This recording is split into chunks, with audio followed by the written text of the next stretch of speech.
Alright, so this is the first rectangle, second rectangle, third rectangle.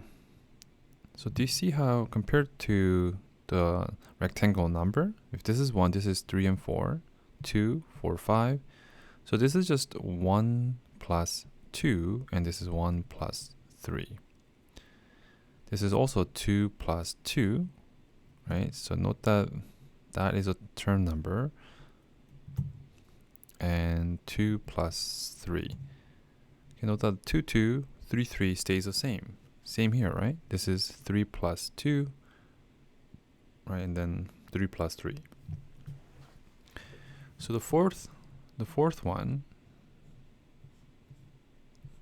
okay, is this going to be n equals 4? So it's going to be 4 plus 2 here and 4 plus 3 here.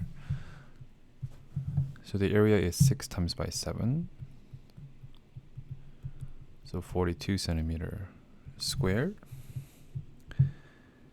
Okay, and then part B, right? Part B asks us to actually write it in terms of n. So one side is always n plus 2. The other side is always n plus 3. So that's a general expression for the area in terms of n. Okay, let's distribute this. This times this. That times that.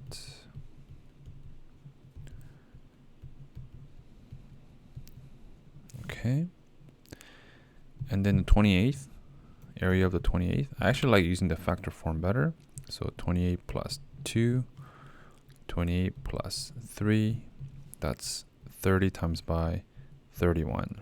That's 900 plus just one more 30, so that's 930 centimeters squared.